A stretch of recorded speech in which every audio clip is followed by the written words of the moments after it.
All right. I think we're ready to go, my guy. Yeah. Just sipping on some You tequila. look ready. You look ready, my guy. All right, ladies and gentlemen, it is Tuesday, May 19th. It is 9:08 out here on the West Coast. Just got done with a nice little round of golf, 18 holes at Loma Santa Fe Executive Course. I got Sleater in the background, so if there's any noise being made, it's him playing poker with the boys. But joining me today, I mean, there's no one I'd rather have no one I would rather have on the podcast right now than my good pal, good friend of the show, producer, co-host, Uncle Luke Domask. Uncle Luke, how we doing? How's been the start to the week been? It's been good, man. I mean, just finished up, a tough work week, but honestly, got Friday off and got Monday off, Memorial Day weekend. Gonna play some golf as well, and finally gonna clear up here in Chicago. But what a quarantine for the Chicago Bulls, man. I mean, not only the series that we're gonna get into here in a second, but new front office. Impending new coach, maybe a roster overhaul in the next 2 years. Like, I'm feeling good as a Bulls fan in ways I haven't felt since the turn of last decade in 2010 when Rose was the MVP. So I'm feeling good about this conversation we're about to have. I'm not really sure what to think, but I do think there's change coming. And I think for the first time in 2 decades, maybe longer, that's just refreshing in itself. Like, I don't even know what their future holds. I don't know what the front office is going to exactly look like. I don't know what their starting five is going to look like next year, but change is coming. I think that's exciting. I mean, as a Bulls fan, what's the, outside of your opinion, what's kind of the hype in Chicago? Not that you're in sports bars or anything, but what's the hype around Chicago regarding their future?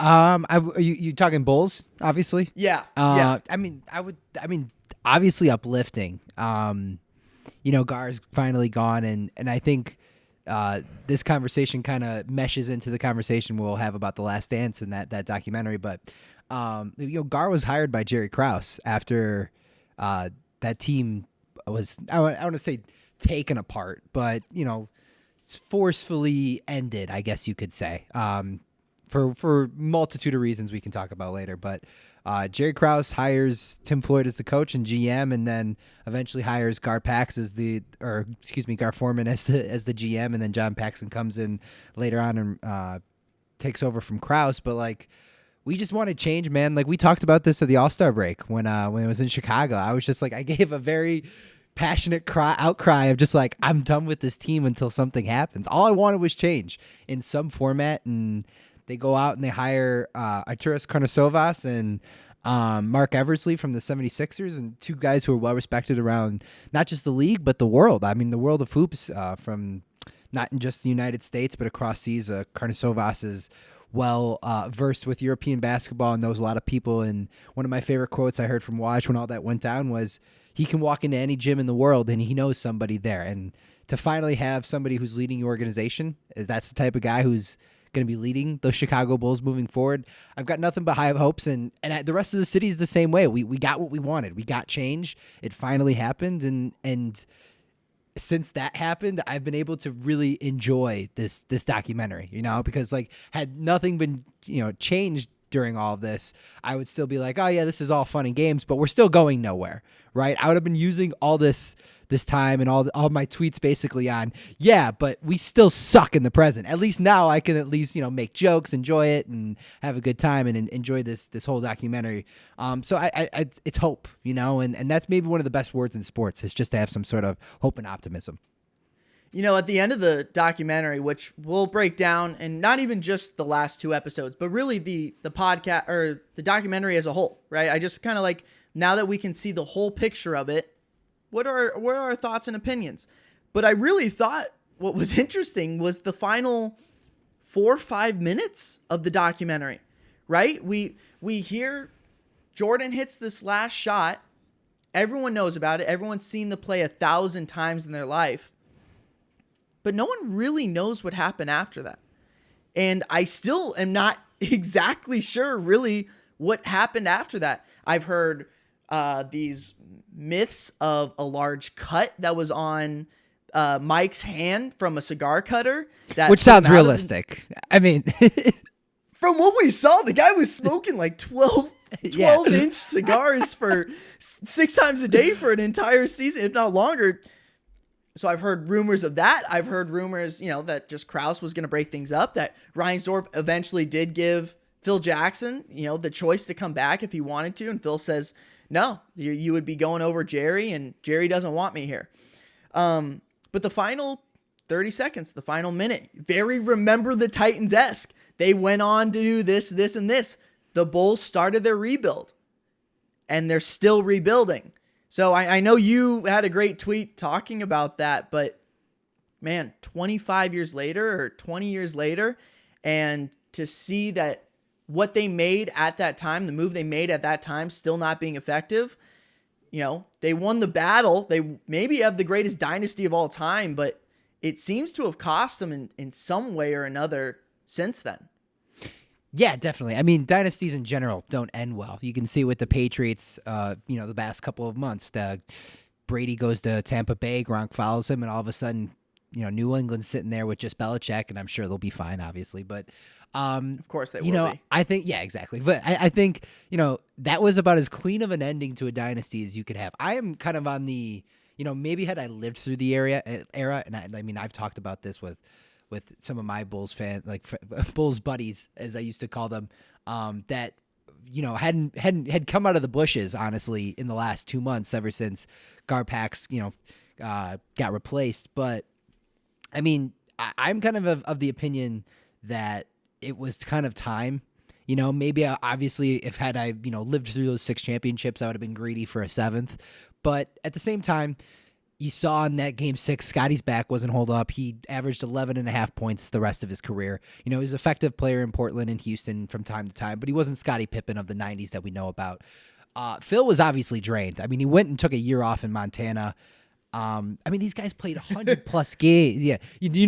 Doing Phil things. Dennis plays 35 games. I'm going to just speculate. He was doing a lot of drugs in that 1 year in Montana. He was really enjoying himself. But Dennis played 35 games after that. Coach wasn't himself. Longley was on his last few legs. So, I mean, overall, it was, and then you had Mike, right? Who I'm sure if you told, hey, Mike, we got to go 60 games with this lockout impending, and we're going to be playing night after night. Can you carry this team that might have a Pippen that isn't Pippen anymore?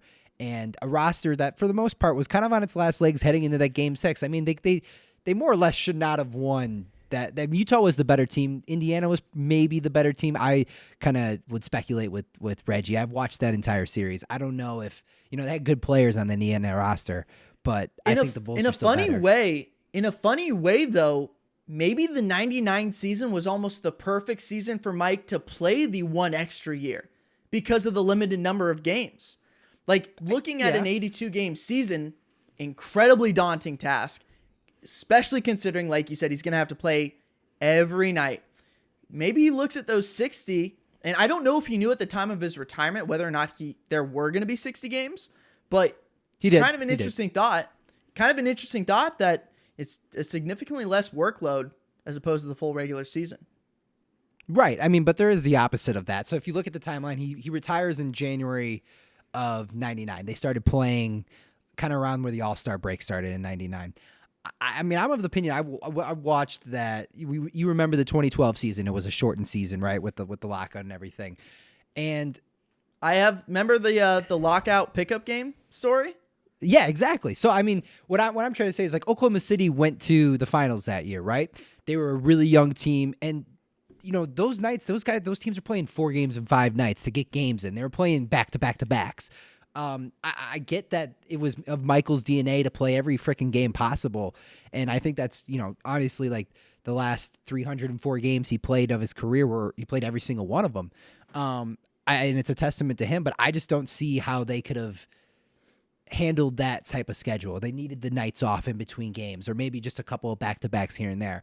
I think that shortened season would have really depleted them and really had to dip into their bench, which was pretty much non-existent for 97 and 98. I mean, they really were going 7 guys rotation. Scotty Burrell was a good player, but he was a -19 in that Game 6 against Utah in 98.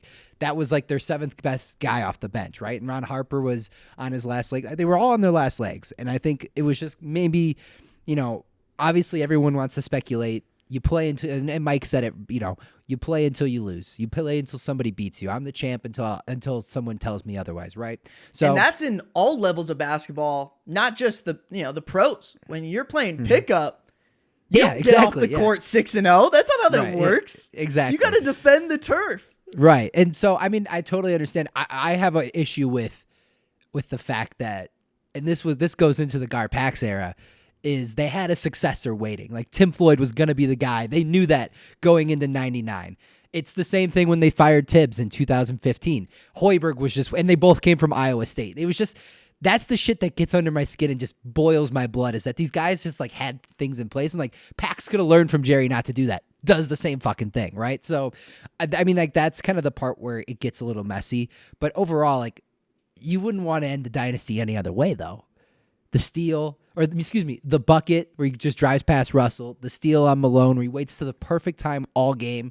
I think that was maybe one of my favorite insights about that, was he knew the entire game that they were, maybe the entire series of those 2 years. He knew that play was constantly ran in crunch time, and he chooses the perfect moment to swat it away from Russell and hits the perfect the game-winning shot.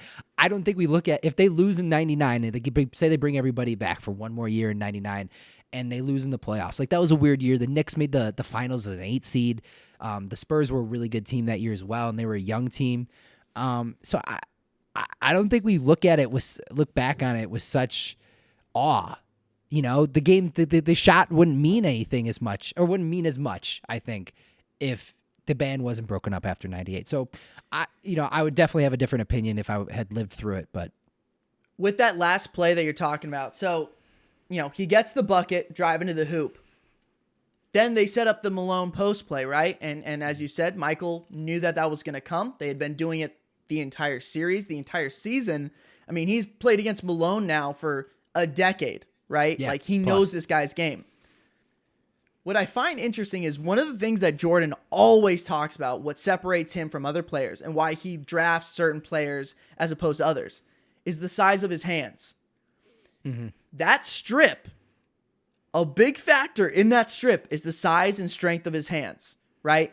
Just to get a paw on that ball as Malone is, not keeping an eye on that baseline, and Jordan sneaks up behind him, takes a big swipe at the ball, knocks it out. Malone can't get a hold of it. It wasn't a clean steal, right? Like, it was a hit.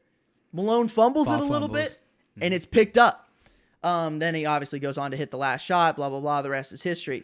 I think we have to start diving in here into the entire documentary here. So yeah, I have a couple questions for you, okay? And I have written down answers. I've got moments. I've got a few questions as well, but this is good. So when you walk away, 10 hours, right? You've given a lot to this documentary, right? Time, energy, blood, sweat, and tears watching this thing as a even Chicago before Bulls this, fan. dude. Even before this, yeah. Sure, right? And even the rumors of this doc being put together, the months leading up, there was like this bizarre, palpable energy being felt that, right, oh, we're getting the Jordan doc. Who's the big winner out of this? Who won the documentary? I want to say the mentality of Jordan, but I think I'll give. So I think the overall like this guy's different aspect. I think so. I don't want to bring into the whole LeBron Jordan argument. Maybe into just this the podcast. spirit of competition. Yeah, I think just like why we play sports. Like, sometimes we forget when we're watching the NBA, we're diving into analytics, we're diving into guys' true shooting percentages, that we forget, like, we're here to win the fucking game, right? We're not here to get drafts. We're not here to get draft picks.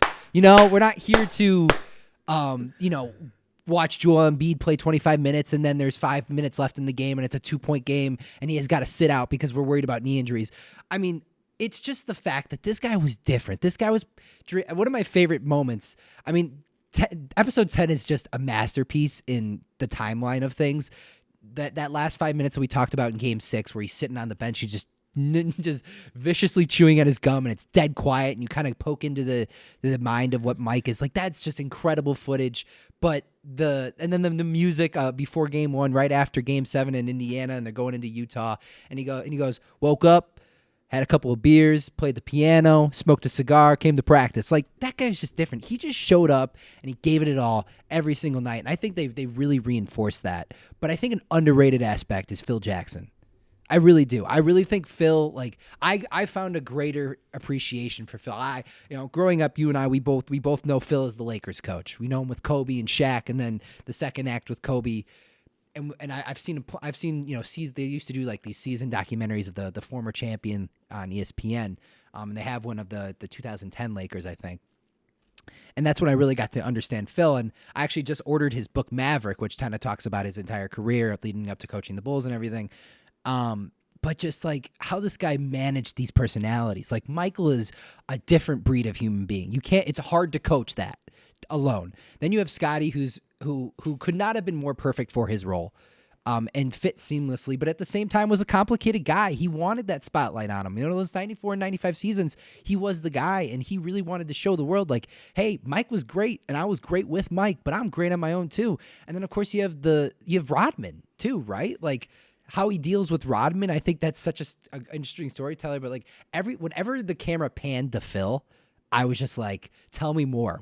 How did you do this? And like, one of the things I wanted to get off here is maybe we dive into Jerry Krause at some point, but Jerry Krause at one point had Doug Collins, Tex Winter, and Phil Jackson as his coaching staff. Went out and got all three of those guys almost simultaneously. Okay, Doug Collins coached for 20 years in the NBA, is a borderline Hall of Famer, played in the Olympics, everything.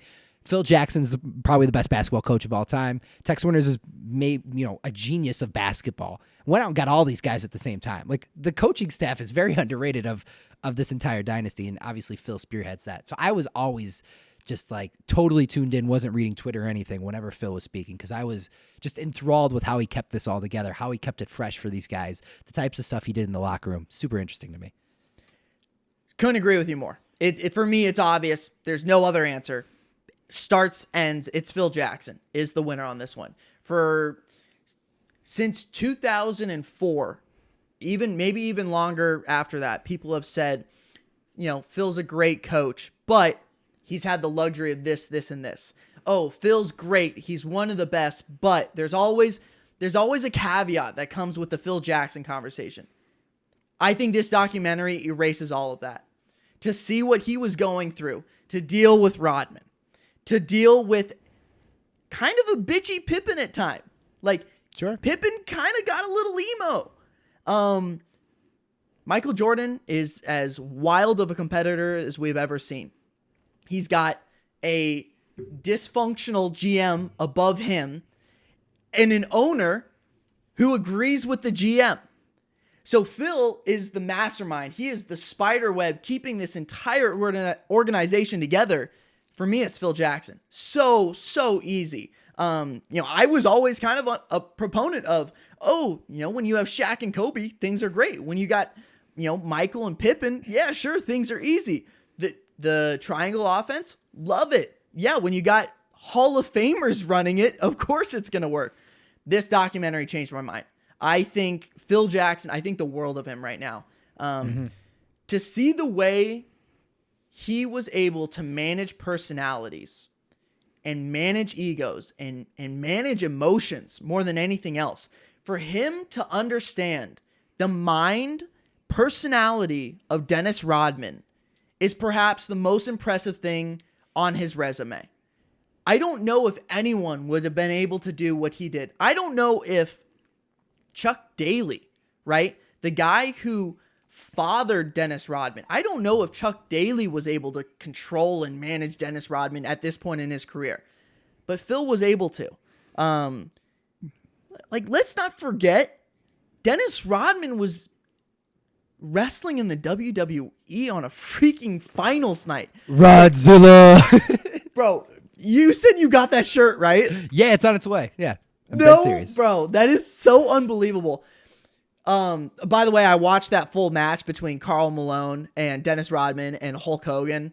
I'm really impressed with Karl Malone's skills. I inside the ring, not on the court, Yeah. He has a fantastic textbook body slam inside the squared circle of the WWE ring. I'm getting a little bit sidetracked here. Phil Jackson is the big winner of this thing. I don't think it's really even debatable. I kind of bounce off that before we move on? Go ahead. So you talked about I'll name a few others. The security guards. I think my God. like the behind the scenes guys, Gus Lett and Michael Wozniak, I think was his Blondie. name. With the Sunshine, glorious mullet, curly mullet. I think those guys are big winners as well. Sunshine. Like his quote unquote entourage, Dolores Jordan. I think Michael's parents. I don't think like people really realize how important.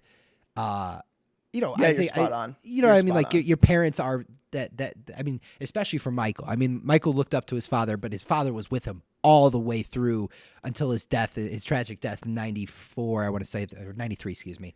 So I think those are big winners there. But like those people have been winners for 25 plus years now. But I wanted to mention the Jerry thing. I think it was a good thing that Michael had a GM that kind of was always like, hey, Mike, like you are always I'm always plotting my next move without you. I think that really, like, if like I've always thought, like, because a lot of people have been talking about what if the Bulls did this? What if Jerry Reinsdorf did this? What if Krause did this? And I'm kind of sitting here thinking the fact that they were somehow like doing all this and Michael and Scotty and Phil, all they knew about it, I think it drove them to just keep winning. Like, what if they were in a perfect organization, right? Good. What if they were in a perfect organization and things were just, beautiful every day, everyone was walking into work happy as a clam. I think this team just thrived in drama, thrived in, okay, you think you're going to replace me? I'm fucking Michael Jordan. Like, I'll go win another championship. I don't care if Phil goes 82-0. There's something to be said about the competitive nature of Jerry Krause himself, because for a guy to be the unstoppable force versus the immovable object that is Michael Jordan, right? Like, one of the two has to break between the two. And Krause didn't. They went 6-0, quote unquote. I know that's going to fire up Dustin. Quote unquote 6-0, right? With these finals. Mm-hmm. And Jerry's still thinking about the next move. He's still thinking about the next championship. How do we win the next one? How are we best prepared for that next one? Maybe he was the perfect yin to the yang that Michael was. I never even really thought about that. I really like that, Luke. That's not bad. So I rewatched 3 and 4 last night, which are the Rodman episodes, but also the two best episodes. The two best episodes of the documentary. 5 and 6 are pretty good as well. 7's we can discuss this later, but no, 3 and 4 are probably the most entertaining, without a doubt. Like, that footage is super entertaining when they go to Vegas and everything. But it really like when. Because Michael really loved Doug Collins for those 3 years. Yep. Yeah. I mean, Michael was Doug talks about it in the documentary. He goes, he was the MVP. He was the dunk champ. He was the defensive player of the year. He won virtually every single award you possibly could win without not a championship, while he was coached under Doug Collins. And he loved playing for Doug. And the fact that Jerry Krause switches to Phil because they wanted to run the triangle with Tex Winter and everything. And that rubbed Michael the wrong way for the next decade. Even though he loved Phil, absolutely adores Phil, wouldn't play for anybody else. The fact that Michael was just like, yeah, personal to me. Switched the coach that I liked on me. He's like, this is a fucking problem. I'm going to be pissed off about this. So, I mean, I think had he had a GM that he really liked, it maybe goes different. That's all. That's something I've been thinking about a lot. Sleater's got a quick word he wants to throw in here. Yeah. Let's hear it. Just curious about the relationship between MJ and Doug Collins. Because that's they didn't cover it in the documentary, but in '89, which was Collins' last year, Jordan goes 5 of 15 in Game 4, gets publicly criticized by the media, and Collins criticizes him for it. The next game, he plays 46 minutes, only takes 8 shots. They lose that game, lose the next game, and then that's Collins' last series. So right. I know the way that Collins talked about him and the way Jordan talked about Collins. I'm just curious. Oh, I love you, Sleater. I'm curious. Curious about what? Like, I mean, just was their relationship as good as the documentary portrayed it to be? I mean, I definitely think so. Like, I mean, he created the offense around Jordan. Like, it was a isolation offense.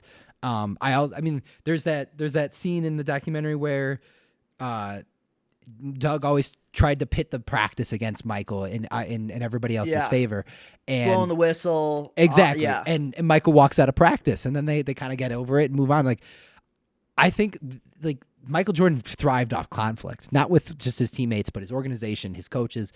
Like, he needed some sort of friction at all times. And obviously, when I know that game that you're talking about in '89, and Game 3 of that series is actually one of the greatest. Is also one of the greatest lines Doug Collins has, is the line where Michael takes over in the fourth quarter, hits it off the glass to beat Detroit to go up 2-1. And Doug Collins, and the reporter asked Doug Collins, what was the game plan coming out of the huddle there? It was get Michael the ball and everyone get the fuck out of the way. So, like, I mean, that was kind of the day-to-day thing of this entire organization for a decade. Was one day it could be, sunshines and rainbows, and the next day it seems like it's all falling apart, and they constantly kept it going. Although they had even if they did have a bad breakup, right, Mike and Doug, I think at the bottom line, Mike appreciated that Doug handed him the keys. Like, no matter where the bus went, no matter if they fell off a bridge, no matter if they crashed into a tree, which they clearly didn't. They made an Eastern Conference Finals against, one of the better teams in the history of the NBA and the Detroit Pistons. Right. Mike appreciated the trust that Collins gave to him. And I guess Collins, maybe in those public criticisms, was just saying, we're handing the keys to Mike, and he wasn't good enough tonight. And, maybe it led to a bad breakup, but at the end of the day, Mike appreciated that he gave him the keys. So we just broke down, our big winner, and we both came to the agreement that Phil Jackson comes out of this thing smelling like roses. I mean, Michael too, but like that would just be the documentary. Of course, right. But I think a lot of people would not necessarily argue that he was the big winner of this. So who's the loser? Who comes out looking the absolute worst from this documentary? I think gut reaction for a lot of people is Pippen. I think a lot of people were just like, I don't think a lot of people know about that story against the Knicks in '94. Like, I did. Like, I've seen that game a bunch of times. Like, I knew, and Two Coach hits that still. And I think one of the best stories is Melissa Isaacson, who covered the Bulls in that time. She's a reporter, was a reporter for covering the Bulls at the time, was always like following Michael around, like one of the Brian Windhurst of the Michael Jordan era, if you will. And Michael was in the clubhouse, and he sees that Scotty, isn't going back in. He goes, Kukoc is taking this, is going to make it. Like that was just ridiculous that he just like threw that in. But I would say a lot of people would say Scotty. Okay. So I mean, like, you could say Jerry. You could say Jerry Krause, but like there had to be. But I don't think so.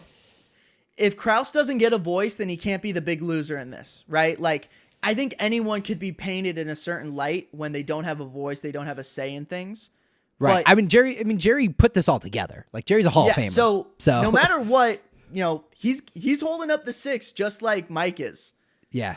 Nobody's right? really. Like, he's still holding up the 6 rings. It's tough to say anybody of this who was on the Bulls is a real loser when you win 6 rings or 3 rings. Scotty Burrell maybe, but even then he was such a nice guy about it. I have one more for you. Go ahead, like, because I don't really have one. Like, I have a hard time like saying like all this publicity and all this like looking back. If you're still relevant 25 years later, how are you losing at some point? You know what I mean? So go ahead. For me, it's easy, and it's someone that I've had a lot of respect for over the last 20 years. Honestly, like, spent a lot of time consuming this person's work. Michael Wilbon has been an idiot for the last 5 weeks. Like, I've literally lost respect for the man. A lot of Chicagoans will believe you. Dude, he has been so delusional about the entirety of the Chicago Bulls. Like, listen, I'm here to tell you that Mike's the GOAT, right? Like, as of right now, Mike is the greatest basketball player to ever play. The Bulls are the greatest dynasty ever built in the history of basketball. So, like, let's understand that that's the baseline. And Wilbon has been just absolutely delusional. He has talked down people, saying that players now wouldn't dominate like they would, or they would not dominate like they do now if they played in the 80s or 90s. In every realm, in every industry, in every profession, people get better, more efficient, and just like smoother in every line of work. That's the case. And for Mike Wilbon to not accept that, like, dude, he just sounds old and grumpy and It's stubborn. it's been a shtick for a while. Not even just in basketball, And maybe baseball, anything. and maybe you're right, and maybe I just never recognized it because I wasn't, alive for this 90s Bulls era, and so I wasn't hearing him talk about it, but oh my God, it has been brutal. It's like nails on a chalkboard for me listening to Michael Wilbon talk about the Chicago Bulls lately. It has been really, really bad, and it's someone honestly that I respect, so it's kind of a bummer. Okay, next question for you. Makes you think Dennis Rodman, this absolute psychopath, worker, efficient, ball player, does everything right. Off the court, he's a little bit of a head case. But he was in the right situation with the right coach, the right other players surrounding him. Who's another player that maybe wasn't in the right situation, was considered a head case, was considered a wild card, but if he had been in a different location, in a different organization, different franchise, different teammates, would have thrived and succeeded and potentially had found the same success that Rodman found? Just throughout the course of the NBA of the last 20 years? Or Yeah. Last 20 years, I guess. I'll give you a really good example. Is Ron Artest was probably he followed a very similar timeline, right? Yeah, a lot of similarities too. So gets in the Malice at the Palace and is the main figure there. Gets suspended for the rest of the year, and then comes back and accepts his role with the Lakers in his later half of his career after going up against Kobe. Very similar how Rodman and Jordan played against each other and guarded each other. Like Rodman and Jordan guarded each other, Rodman guarded Jordan. And then Artest and Kobe, same sort of deal. Become teammates. They make up and he accepts his role, and Artest hits one of the biggest shots of the Lakers in 2010 in Game 7 against the Celtics. And it's the same sort of deal. I need to trust you right now. And Kobe makes the pass, and Artest. So I would say Artest. So the thing about head cases, no, everybody today is so freaking polished, right? Guys come to the NBA, they're 19 years old, and the biggest thing they can screw up, it gets posted on social media, and we kind of get over it. We move on, whatever. But like Jason Tatum, for example, comes out of Duke 1 year, 19 years old, and he's carrying Sounds himself like and a playing 12-year vet in the league. Exactly. Donovan Mitchell, same way. Ben Simmons, very similar. Yeah. All these guys, Trae Young, even John Morant, these guys are saying the right thing all over and over, and they're so well manicured that it's tough to think. Can I spitball two at you? Yeah, exactly. Yeah, please. Okay, and maybe not even necessarily right now, but 10 years ago, perhaps.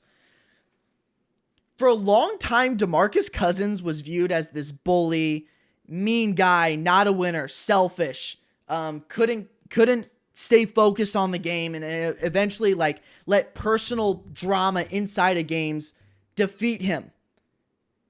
But I'm starting to watch this, and the way Phil Jackson was able to treat Rodman, if you would put DeMarcus Cousins in replacement of Shaq on the Lakers, I know this is saying a lot. Maybe they don't win 3 in a row, but I think Phil Jackson is able to manage the mind of DeMarcus Cousins. And then the other person that I'm going to throw out there, Dwight Howard, right? Dwight Howard's kind of been viewed as this flim-flammy guy. He's got these weird off the court stories, was always super talented, then struggled with back pain. But I'm starting to wonder if those two had found the right home and the right organization, the right city that embraced them and loved them for who they were, I wonder if they would have been able to find kind of a similar role to Rodman, where it was just rebound, defend, get the ball to the right guy. That is all you have to do, and just show up on game day. As long as you work, that is all that matters. The Rodman role is really interesting. My one thing is that maybe I'm remembering wrong, but I don't remember a time when those guys, when Pippen or Jordan or any of the teammates looked at Rodman as a bad teammate. Boogie and Dwight have a clear history of multiple guys. Obviously Dwight on the Lakers currently has really, resurrected his reputation and has played really well. Sure. So maybe Dwight is kind of changing that narrative per se, and Boogie maybe a little bit as well. But Rodman was a great teammate. You know, like he did a lot of Yeah, he things on the was. court that a lot of guys never wanted to do. He would get in opponents' faces and he would piss, he'd get everybody else off their game. Like even in that last play, like Dennis Rodman was Karl Malone. not guarding Karl Malone well. They didn't show it at all, but if you watch that, it was entire 97 and 98. Like the Bulls had never. Clip, The Bulls never had an answer for Karl Malone. And like Dennis guarded him. The clip of Rodman and Malone getting tangled up in the backcourt and tripping over each other. Slapping each other's asses. Yeah. Bro, like, that was so Dennis Rodman, and it was so harmless. Like, in reality, right? Of all the things that you could do wrong on a basketball court, that was so harmless, and I just know how much that bothered Karl Malone at the time. Mm-hmm. I do have a question for you. Yeah. So, who's your favorite like background character that you didn't know about going into the series that you came out of it just like I loved everything about that? Who like it could be like anything. Yeah. So, I think we'll get into it. Steve Kerr had a great final episode. Like, Steve had a absolutely really amazing. I think it was 9, right? I want to say it was 9. Yeah. Well, yeah. Awesome. And I'm bunching them together. Of course. Amazing. You texted me, and you're right. BJ Armstrong. Like, I just love that guy, bro. And the fact that he hit a game winner over MJ and just, like, gave him that death stare, even though, of course, they don't win the series, right? Like, Charlotte had no business competing with those Bulls. But the fact that, like, he had to give it to him a little bit. And he knew. He knew what he was doing. Oh, of course he did. Are you kidding? He was his teammate for, almost a decade. Of course he knew what he was doing. Right. I don't know if this is a soft answer. Scott Burrell, for him to take the verbal beating that Jordan was giving him and to wear all of it with a smile and to continue to show up every day to work and work hard and be a contributing member of the team, there's a little bit of admiration I have for him because Mike's not easy to play with, right? Like, I think the most famous quote of this is, if you don't want to play that way, don't play. Mm-hmm. Like, you don't have to. Burrell knew that, but he still wanted to. He knew what the end result would be. He knew that holding that championship trophy would mean more at the end of it. It would taste sweeter if he was able to go through those ups and downs during the season. So many people, especially nowadays, right? Like, if there's a teammate that's bullying him, and I'm not even talking about at the NBA level, right? At the high school level, if the best player on the team is kind of bullying one of the weaker players, that weaker player doesn't show up the next season. Transfers. Like in high school, college, college, like everybody's got options nowadays. They're transferring, they're going to different places. In the NBA today, like it's not even frowned upon almost anymore for a guy to be like, I want out, like trade me.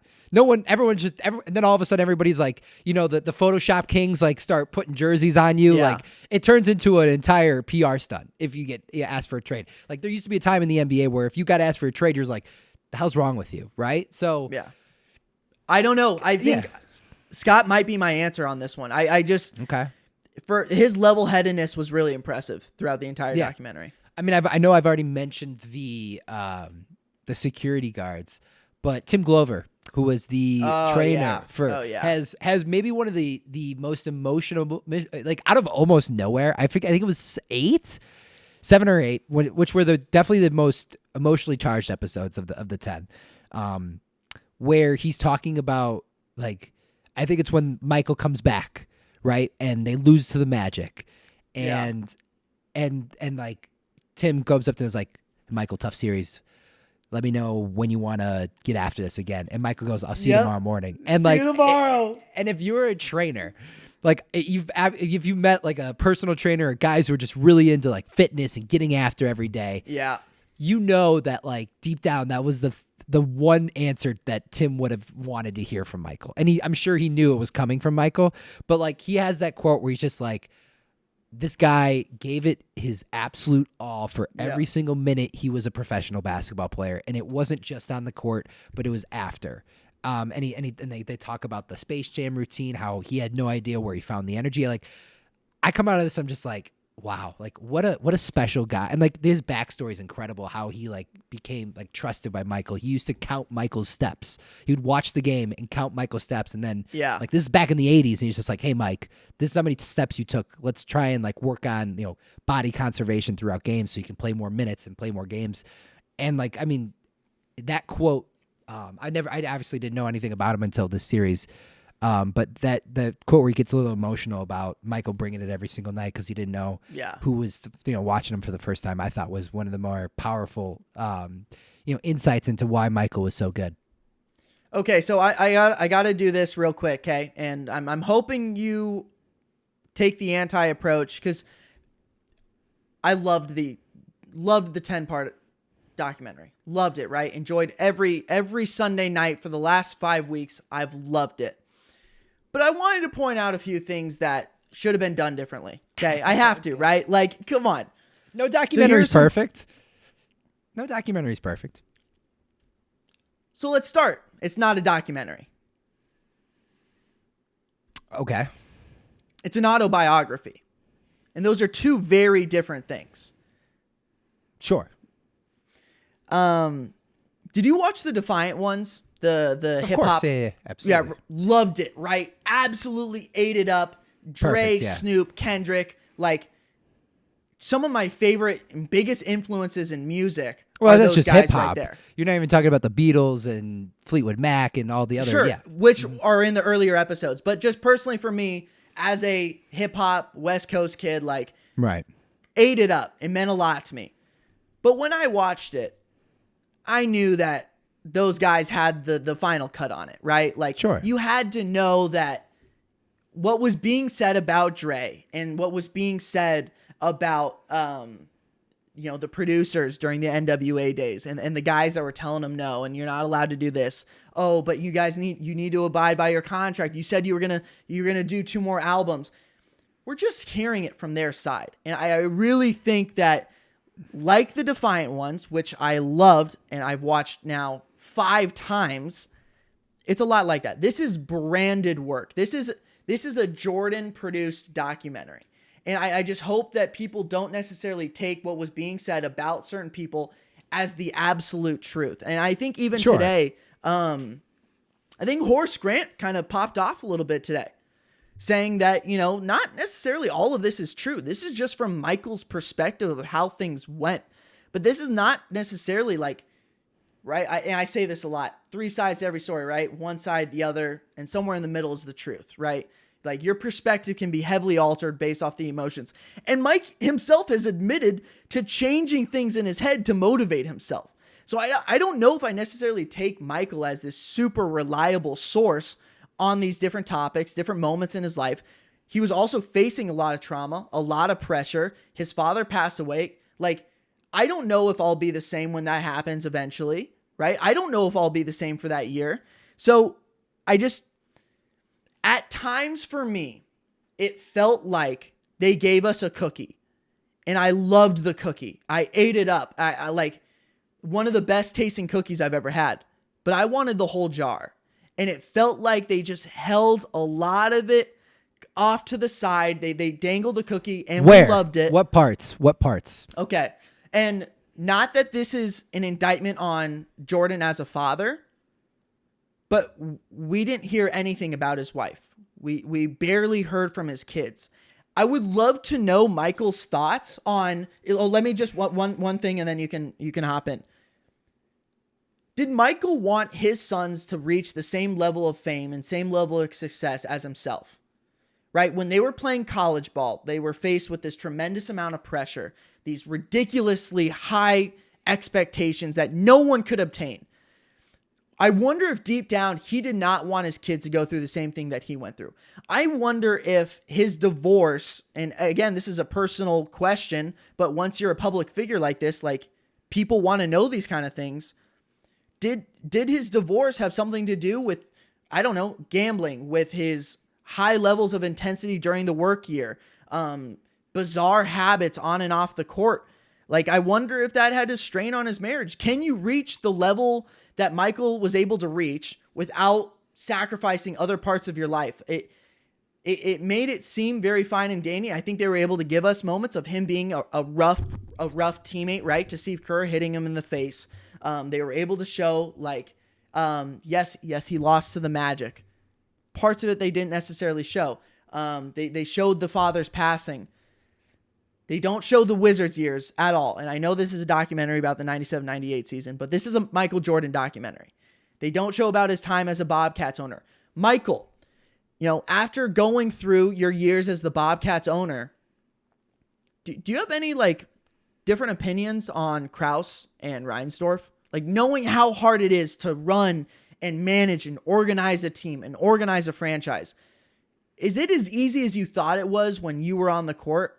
Like, not everyone is like Michael. It is very easy for Michael to go out on a court, be himself, dominate a game.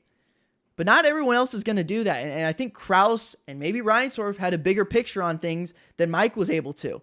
And then after I wrote down all these different gripes that I had, I put, no matter what, would it have been enough? Right? Like, no matter what, if they had given us another 10 hours and even more information, would I have walked away being even more hungry, saying, oh, I wish they had still shown this? So maybe there's no right answer, but I still felt like this was a branded piece of, like, minor propaganda, much less than a documentary where Jason gets to control the entire narrative of him trying to tell the truth. Okay, so a whole lot you went through there. So keep me on track as I try and kind of. Yeah, I'll do my. I got it all written down here. So, and not all of it's necessarily right, but I just wanted to bring up the point. No, good points. They're really good points. I mean, there were the lows in Michael's career that were showed in this documentary were not always portrayed. Yeah. They lost to the Pistons twice. They only talk about 1 year where they lose to the Pistons. Yeah. He loses multiple times. He almost plays 7 years before he even gets to the Eastern Conference Finals, which is almost as similar to LeBron James as can be. Yeah. I think so. To note on the whole propaganda thing, sure. I mean, it definitely felt like, look, I'm a Bulls fan. This is what I grew up consuming as much as possible. I think at some point you have to make the argument that the director, Jason here, had to make the executive decision, like, I'm not going to pull any punches with you on the questions. At the same time, I know that because I have you, I have to kind of let you have final say. I will say, I've watched all of his interviews that he's done after these, with Jalen and Jacoby, with Scott Van Pelt. Sure. He's been everywhere. Dan Patrick. Yeah. Ringer, exactly. He's literally been everywhere. And multiple times he's been asked, once you showed Michael Jordan the documentary, did he take anything out? And every single time he says no. So whatever they put together and edited, Michael said no. Now that doesn't mean that might be an indictment on just the editing process or just like what they decided to put in. But at the same time, you only have so much time here. Like, you have 10 hours, but it's not realistically 10 hours. It's about 55 minutes per episode. Yeah, right. Sure. So you only so much to get in. Look, about the Wizards years, honestly, man, like, if you know about the Wizards years, they just weren't that interesting. He comes back and he plays. They are interesting though. They are interesting. I mean, what do you want to know? When you're the most fascinating, perhaps the greatest player of all time, the question of, did you come back one too many times? It's a really important question. So many athletes, so many people struggle with, when is it time to hang it up? And Michael could have given us a very straightforward answer that I think I personally would have appreciated. Okay. I mean, yeah. I mean, like, it's the same thing. I'm looking at a Brett Favre jersey right now. Like, I mean, the question of, like, great players who can continuously just keep going until their body literally breaks down. I mean, to me, I just never found even I remember the Wizards. Yeah, exactly. Muhammad Ali came back one too many times. Right. That's just like the competitive streak in those guys that makes it so much different than us. Like you and I, like, we're just there's different breeds of human beings. Yeah. So I think I'm trying to remember all your points. So you had, and then the time as the owner, just the alternate perspective of, now that you're done playing, you've experienced time in the front office. Do you have a little more sympathy for the way Krause and Reinsdorf handled things? Mm-hmm. I mean, I do feel the ending was maybe a I'm literally tad bit asking you rushed. like you're Michael right now, by the way. I feel very pressured because sometimes I feel like I'm carrying the Chicago Bulls narrative. Yeah, I on know, my I know. shoulders But sometimes. that's why you're here. You're the Bulls guy. Come on. No, I mean, it would be interesting to hear. I know, like I've tried my best to learn as much about Jerry Reinsdorf without having met him as humanly possible, and he's a tough cookie to crack, man. Like he has done many times in his career to say one thing, kind of move the goalpost a little bit to the point where you're like, okay, I get it, but at the same time you're like, but are you lying to me? Are you fucking with me? Like, you know what I mean? Yeah. Like, he's done that many times in his career. The man made his money off real estate, made the absolutely incredible business savvy move to buy the Bulls right the year after Michael gets drafted. So Michael's rookie year happens. He sees this incredible opportunity to buy the Bulls for $9 million freaking dollars. You can't find houses for $9 million. And he bought the Bulls and they're now on $3 billion. Like, you have to give the man some credit in some respects. No doubt was Michael thinking such small-minded of like, I just want to keep winning championships. And Jerry were both thinking, by the way, if I had a field day with Garpax, imagine the hashtags I would have had with Jerry and Jerry. Are you kidding me? Oh my god! Oh my god! We'll skip past that, but like, it would be interesting to. I think a lot of it it came down to this is about the '90s Bulls. This is about an era, a period of time from 1990. Or I wouldn't say from 1990, but technically from 1991 to 1998, where they win 6 championships in 8 years. And it was about that. And it wasn't about the Wizards, and it wasn't about the. His ownership now. Obviously, he's not run the Hornets in a particularly astounding way since he's become full, control owner of them. Yeah. Those questions are interesting, but at the same time, like when you have Michael Jordan, the guy opens up. The last thing I wanted to say about this, regarding, I read a quote today, how his father, he would talk or he would do interviews, and people would say, I would speak to Mr. Jordan or Michael's dad for 3 hours, and he would not give me any family secrets or any sort of family ties or anything. And Michael was the same way. You could speak to him hours on end about all types of different topics, and he would be invested, he would be present, he would answer everything to the best of his abilities, but he just wouldn't give you things about his personal life or certain things. I know for a fact his son, I watched his sons play basketball. Like, I watched them play high school basketball. They just weren't that good. I mean, they were good players. They made it to high school. But I think a lot of it was just based off of their father. Like, and like now they run the Jordan brand. Like, they're the people who are in there every day running the Jordan brand. They're businessmen and women. They're very successful human beings, and have made names for themselves outside of their father. It was a little interesting just to see them pop in for the Jazz like fan thing. I was just like, I totally agree. Either keep them in or keep them out. But it was a funny quote. Like, they made the most of it. It was. Like, it was just like, we heard different things in Utah than we would hear anywhere else. And like, it was just like, that was kind of a funny jab at Utah fans. But I mean, and Indiana fans as well. But I would have been interested because you see them in the 98 timeline. You see them all the time in the background and everything. So, when you're the director, so I studied documentary film in college, like that was like whatever. When you get that type of interview, and Michael doesn't do a lot of interviews, like every probably 3 years, it seems sometimes, it's really tough to get to him, and then when you have them, to like keep them interested and invested. And like, they got about as close or as much as you're ever going to get out of Michael Jordan. Like, they talk about his father's killing. Murder.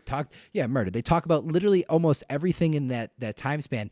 And I've studied that timeline about as well as a 24-year-old kid to date who didn't get to experience all of it could, right? And I was still learning a ton of different backstories and everything. So it's interesting, the whole propaganda, because I see if you're not a Bulls fan, or if you're somebody just watching it and you're like, okay, like I want to see like another side to this. The Horace stuff is interesting because Horace has always been that type of guy who is always, because he was the one to leave, play with the Magic, go head to head. He beat the Bulls. He gets carried off in the United Center. I mean, there's always been friction between Horace and the rest of the organization. Now Horace is around. He's a commentator on NBC Chicago. Relatively vocal. He's very vocal. Like, he's there with the present day Bulls. And Scotty isn't around. Michael obviously isn't around. Like, Horace is one of the last few guys in the 90s without, Will Perdue and Wennington does the radio. he's one of the last like notable guys who's around all day, every day regarding today's generation of the Bulls. So the Jordan rules will always be like a very interesting point because Sam Smith, if you've ever read the book, like Sam Smith, like really just gets in there. I mean, the guy he mentions it. He got death threats. He couldn't go to work for a week because people in Chicago were just pissed at him why would you drop this book in the middle of us winning all the time? It's a different era. And I wanted to note on this, like, because people are just like, we need a 10-part series about this or 10-part. Not everything needs 10 parts. No, not it everything. doesn't. Not everything is interesting in 10 parts. And I know like there's going to be some sort of LeBron James, documentary of some sort in the next 30 years or whenever he decides to actually. It will be just as branded. Sure, but that's what I'm talking about. As this one will be. I think it can't be. It's going to be significantly different because we don't get to see the day-to-day life of Michael Jordan. I get to see 30 Instagram stories about LeBron James every single day if I want to. Right? Like, I know who LeBron James is as a person without ever having met him. There's a lot of things people did not know about Michael Jordan, even going into this, and he's been in the public conscious for 40 years now.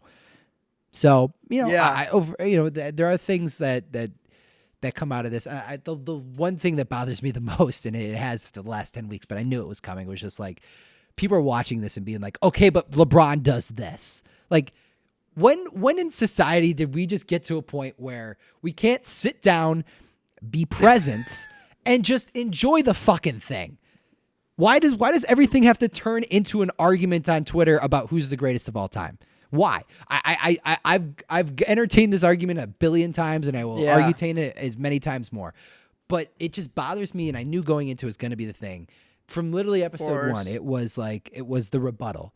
Like, hey, just give it up for a second. And it's not just from LeBron fans, it's from Jordan fans as well. Yeah. It's just give it up. But I know that's the nature of how we live today, so I get it. Both sides have been just as ludicrous as the other. I don't think the LeBron stands have been any worse than the It's Jordan really the old Joker heads. versus the Batman. They need each other, right? It's Dude, that they it's that totally it's do. it's that scene in the interrogation room. It's like, you need me. And like Batman doesn't deny it. Like, doesn't kill him on that scene where he's flying down on the Batmobile and everything. Like LeBron and Jordan fans need each other. Give me some of your favorite like scenes overall on episode 10 that was kind of come towards the conclusion here. Like I have kind of one takeaway or like one thing that I learned that I definitely didn't know about Michael that I thought was maybe one of the more illuminating things, and then just like a natural takeaway away. But like, give me some things that like you watched it and you're like, oh my God, like this is awesome. Like, this is a hoops head, as someone who enjoys hoops content like us. Like, what were some of the episodes or scenes that you really enjoyed? I mean, I guess now we can get into it. Steve Kerr's willingness and preparation leading into that shot. Mm-hmm. You see it in the clip 1,000 times, right? All right, Mike, when if they double team, I'll be ready for it. I'll be ready. A lot of guys say it. A lot of guys maybe think it. A lot of guys wish they did think it. Very few are willing and able and capable of stepping up in a moment like that. Can I jump in real quick just for a second? Of course. I know we already talked about it earlier, and it just came to my mind now about who won. In my eyes, in my heart, now that he's gone, or just in the background, John fucking Paxson, dude, was such a baller. Like, I've watched a lot of games since all of this, like watched a lot of full games. I'm just like watching this guy. I was like, had I watched John Paxson play basketball, I would have been like running sprints for him. Just like, I thought he was such an incredible, like, he makes so many big shots. Steve the same way. The big winner in this is whatever movie theater that John Paxson was sitting in during the interview. Isn't that sick? I want to watch Bulls games in that movie theater with the Paxson. Bulls. That's where they watch their film. It's the new Advocate Center. It's so sick. Yeah, I know. Oh, other big winner. The 97-98 warm-ups with the giant Bull logo on the back, bro. I mean, all red. That's as good as any like bikini I've ever seen. No, I'm sick of seeing these like very thin, small bikinis on Instagram models. Why don't you suit up in the all red, 97 Bulls? That's a good one. Keep going about Steve Kerr and all that. I'm sorry to get you sidetracked for a second. No, I mean, I guess I can't really emphasize it enough. So many guys say that they're ready to hit that final shot. They practice the shot hundreds of thousands of times in their life, ready to hit a shot like that. And Kerr, despite, early friction with Jordan, right? Like clearly it came to a head, but Mike appreciated the competitive level. And without that moment, maybe Michael doesn't truly believe Steve when he says, I'll be ready. Maybe without that moment where Kerr does push him in practice, maybe Mike doesn't believe him when he says that. And he doesn't give up the ball, and he takes a forced 16 to 17 foot floating jumper instead of dishing it and making the right play to Steve Kerr. Okay, so I was able to meet Steve Kerr on a couple different occasions. He's a San Diego guy. Met his kids numerous times. I've got... Hold up. You'll like this. You'll like this. For the podcast listeners, he's showing me something here. Yeah. Dude, that scene was literally in this thing. So what he's showing me right now is a picture of Steve Kerr shooting free throws, the exact same scene where he's like shooting free throws in the Berto Center. And it's signed and it says, "Good luck, Bo." Signed, Steve Kerr. That's so sick. Okay, so I was able to meet Steve Kerr. He was in San Diego. We were watching San Diego State Aztec game in like 2011, maybe 2010-ish. It was like Kawhi Leonard's sophomore or freshman year. He was not the player that he was obviously today, but there were rumblings that the kid could be pretty good. We went with a group. Steve was sitting in front of us, and we're behind one of the hoops. And I'm obviously not trying to bother him the whole time, but watching the shot, it's so vivid now what he told me, right? I asked him one thing, hey, I'm heading into, I think, my freshman year of basketball. Love the game. What's one tip for a kid who wants to be a good shooter? He said balance. When you shoot, have really good balance. And he practices what he preaches, because on that final jumper, when he hits the big shot, man, both feet are under him. The rhythm's there. And it was as pure as ever, man. So, yeah, I mean, Steve Kerr, he's a North County kind of guy. And I don't know. I was in absolute love with the entire story that he was able to put on it. And despite at times I'm annoyed by his political, like, not even views, just like the voice. Like, I don't really care what he thinks. Despite being annoyed at times, you know where it comes from. Like, he is from a family that has lived it. Like, he has a worldly view on things. He has a very wide perspective. Like, at least now, like, hopefully people understand the resume that comes behind him when he says political things like, So when he says things like he does, like, well, maybe he has a voice for a reason. Something they didn't get into. Do you know the Arizona State story? Yes. So my dad went to Arizona. Both my parents went to Arizona. We're huge Lute Olson stands, but when he's in Phoenix playing Arizona State, and there's like the fan base is like giving him shit about his dad's death, which was no less than like 4 weeks away or whatever. Go ahead and tell the story if you want. No. I mean, that's exactly the story. But as a college kid, right? To go through that, not even to go through that. To go, his family's not even with him, right? They're in Beirut. Like his mom and his brother, his he turned siblings. to basketball as his escape, right? Yeah, like he had nowhere else to go. Yeah, nowhere else to go. So what did he do? He turned to basketball, and he put all his energy into basketball. And in the one place where he did put his energy, he's getting shit there too about his pops, right? Mm-hmm. For him to go through that, I think maybe that's what helped build the tough exterior and maybe allowed him to have a successful career moving forward and like championship DNA, right? Like you got to be able to wear it at times. And that's in a lot of different professions, but I mean, professional sports more than anything else, you got to be able to wear it, right? You got to have thick, tough as fuck skin, like, excuse my language, but like you got to be able to bring it and wear it. So, I was just really impressed with the entire Steve Kerr story. And I know that was only episode 9, not episode 10, but just really, really blew my mind. Yeah, I mean, this is the first time we've extensively talked about it. We really haven't been texting at all. during any of this. We did the podcast a couple of Yeah. weeks ago, so this is really the first time we've talked about any of them. For me, I thought one of the more illuminating experiences, or stories, comes from Mark Vansel, who is the co-author with Mike of Rare Air, and so a lot of like the stuff I know about, like people ask me like, how come you know so much about Michael Jordan and watched him play or anything? I've just read the books. I've consumed all the content humanly possible.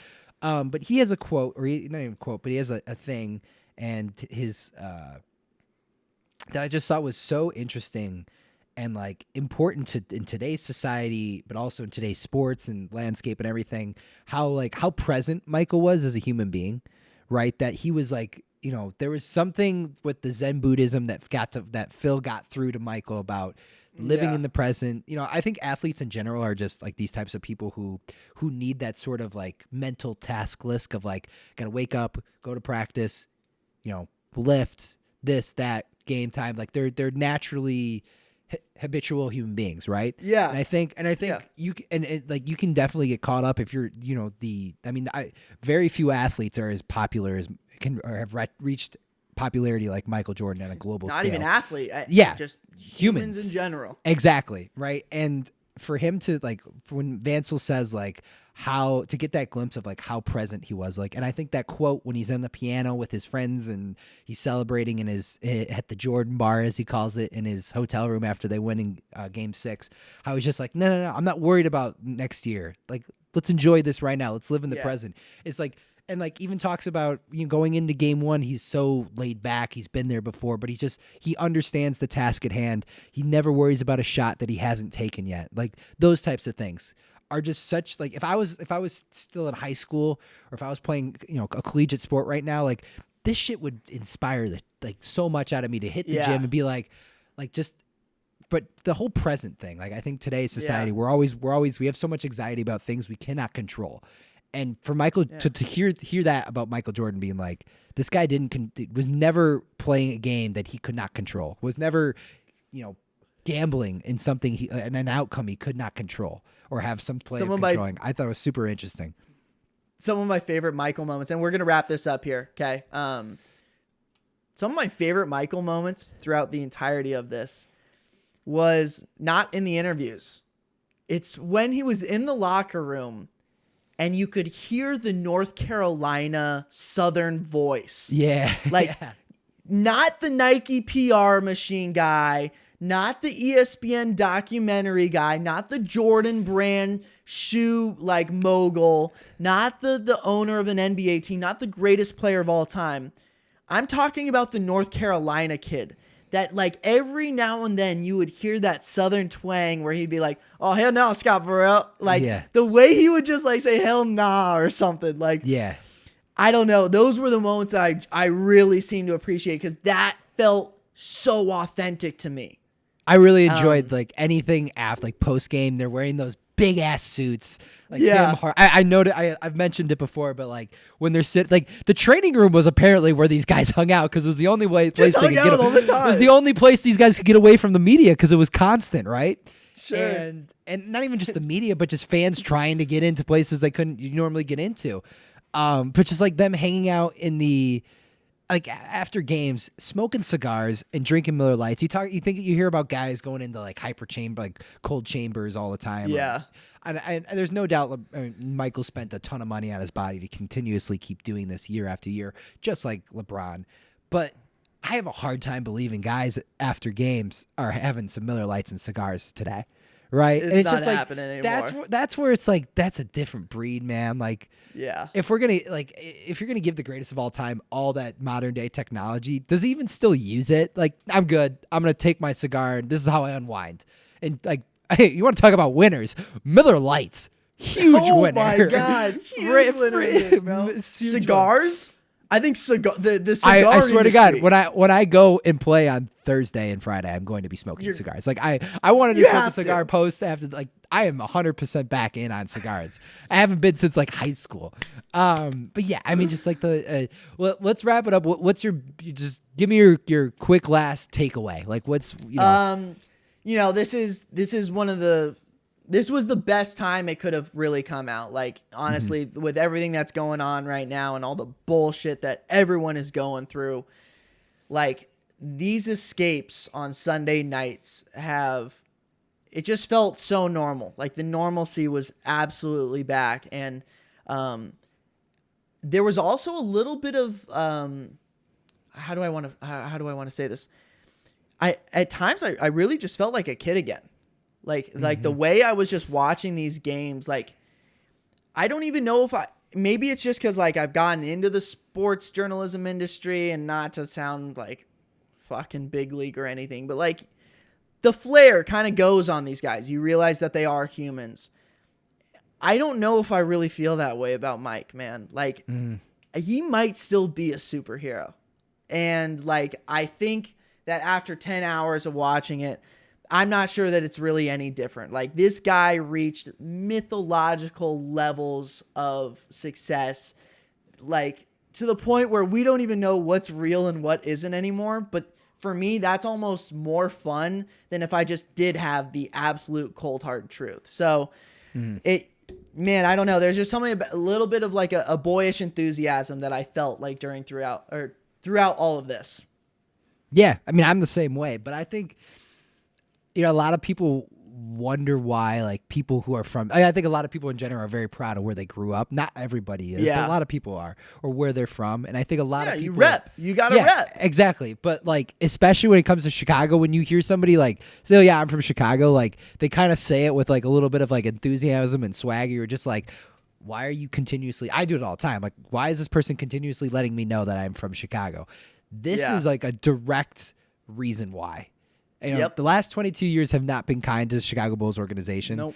But, I mean, when I went to a random Tuesday night game in the middle of January, and there were, 15,000 people maybe in the stands of a 23,000 seat stadium, and they dim the lights, serious plays, and they run out that really disrespectful lineup of, random players. But even before that, when they play all the highlights of the 90s Bulls and everything, and you look up at the six banners and be like, yeah, like, there's a standard of excellence like that in Chicago is regarding the Bulls. It's not the Cubs and the White Sox, and I know that the Blackhawks have had more success than any team in this town the last 10 years, but there's a direct swagger being from Chicago, and also being like, not only I'm from Chicago, but, like, Michael Jordan loves this town, like, made this town who we are. And, like, this is Chicago basketball because Mike made it. I mean, this is why we think we're the Mecca, right? So I like, to me, that was just, like, it played straight into that type of, like, this is where I'm from. This is why I'm a Bulls fan. And, like, growing up, not being able to see it, and just now being able to see all the behind the scenes stuff and get to immerse myself back in it when we're stuck at home and everything has been nothing but a pleasure. Yep. Uncle Luke, fantastic work, brother. Yeah, that was fun, man. That was some of the best fun I've had in quarantine, I have to say. No doubt about it. God bless, man. God bless. I've been drinking tequila through this the entire time. That's how much fun I've been having. It's midnight on a weeknight, but that listen, you're willing to put in the hours that the other guys aren't, right? Like, Floyd Mayweather used to train from midnight to 2 a.m. because he said, you know what, the other guys aren't working right now, and that gives me a mental edge. So maybe you're the Floyd Mayweather podcaster. I'm not gonna I'm nowhere gonna compare myself to Floyd Mayweather in any respect, but I appreciate it. No worries, my guy. Had a great time chatting it up. Great time watching the series. Don't know when we'll talk again. I'm sure there's something we can figure out to talk about. Hopefully we got some news regarding the season, whether it's the MLB or the NBA or something, anything. Man. Nothing more genuine than I need sports, man. Bro, that pain was so real. So that's all right. I think it's all things considered, we're going to be okay. It'll be here. It's going to come. The end's near in more ways than one, but the end is near. Uncle Luke, one last thing, my guy. Let's go home, ladies and gentlemen. Let's go home.